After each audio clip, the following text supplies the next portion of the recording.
Ndugu zangu, hizi changamoto Mheshimiwa, naomba ushike kikao. Naomba ushike kikao. Ukutenda haki. Kwanza nalaumu ofisi ya msajili wa vyama. Niko sasa hivi wana, kwa kweli mimi sitaongea. Kwanza siko vizuri kwa sasa. Hapana, kwa sababu ofisi ya msajili wa vyama vya siasa imemtuma naibu wa msajili wa vyama vya siasa, yuko hapa kama mwangalizi, kama observer wa uchaguzi. Lakini katika hali isiyokuwa ya kawaida, jumla ya wapiga kura walikuwa 103. Na katika 103 mimi nimepata kura 46. Kuna huyu binti mwingine mjukuu wa Nyerere amepata kura 6. Jumla ni 100, jumla ni 52. Alafu yule mzee wa Mugira anapata kura 52, jumla ni 104, wakati jumla wapiga kura ni 103. Na tulipewa taarifa mapema kwamba kuna mamluki wameingizwa. Kuna mamluki ambao wameingizwa. Jumla wapiga kura halali wa mkutano mkuu wa TLP ni watu 170. Katika watu 170 leo yule ambaye ni mgombea na bado hakujiuzulu nafasi yake ukatibu mkuu ambaye naye ni mgombea akatangaza wapo watu 183, ikiwa ni ongezeko la watu 13 ambao hawa ndio haswa ambao wameenda wakampigia kura yule mzee. Ndio kura ambazo zilikuwa zimezidi. Kwa maana nyingine mzee alitakiwa amepata kura 39.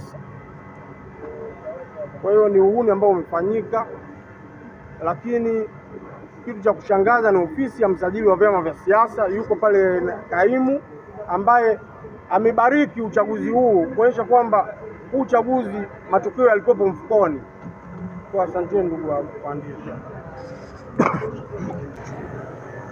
Kwa mujibu wa katiba za hivi vyama vidogo vidogo kama hivi vyama, hakuna eneo lolote ambalo unaweza kukata rufaa.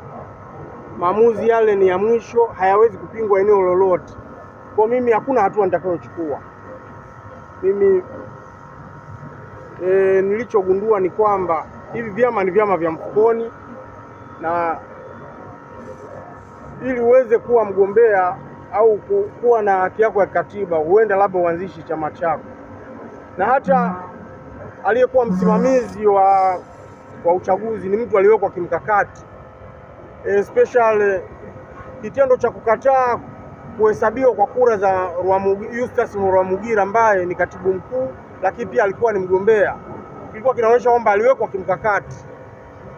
Kwa sasa sifikiri, labda kama kuna chama ambacho kitaona pima na kuona ninafaa kukiwakilisha, milango ipo wazi. Nimeligundua leo baada ya hichi kilichotokea. Wao walialika watu kuwa maobserver, kumbe ni watu ambao walikuwa wamekuja kimkakati.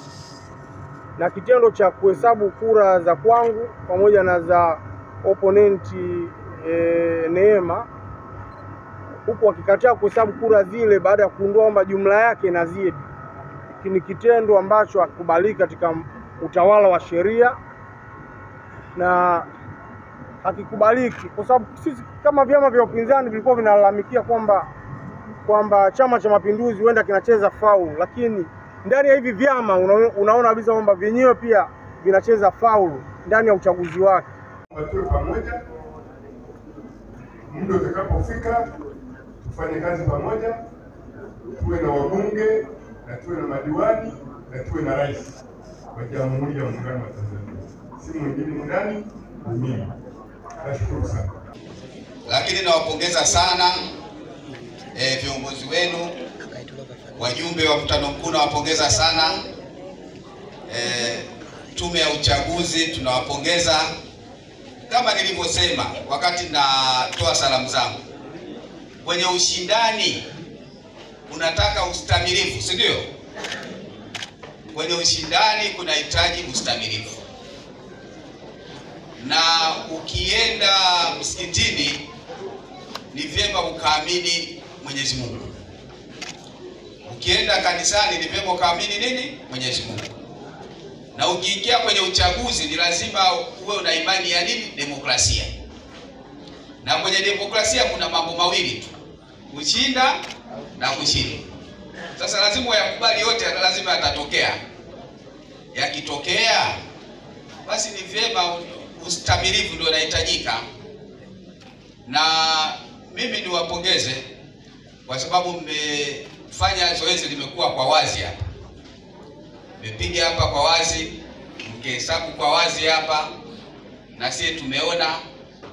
Kwa hiyo ni uchaguzi ambao tunasema ulikuwa mzuri, na tumeona demokrasia inapofanya kazi. Na mwenyekiti wa uchaguzi nimpongeze, amejitahidi sana. Na tume ya uchaguzi, dada yangu namfahamu tangu muda mrefu, Kakobe yuko hapa. Asante sana jamani, Kakobe sio jina lake, anaitwa Esther. Umekosa, sisi wote tumepata na sisi wote tumekosa. Tulikuwa tunataka wagombea, mtu wa kutusaidia, tumempata tayari. Tumewapata wote tuliokuwa tunataka. Kwa hiyo tuamini kwamba hawa wanaenda kufanya kazi ya sisi wote. Mliowapigia kura, hamkupiga kura, lakini hawa wanakwenda kufanya kazi ya TLP kwa ujumla na Watanzania kwa ujumla. Kwa hiyo mimi niwapongeze kwa kweli kwamba kupiga kura na kupigiwa kura ni haki, na kupigiwa kura pia ni haki ya msingi.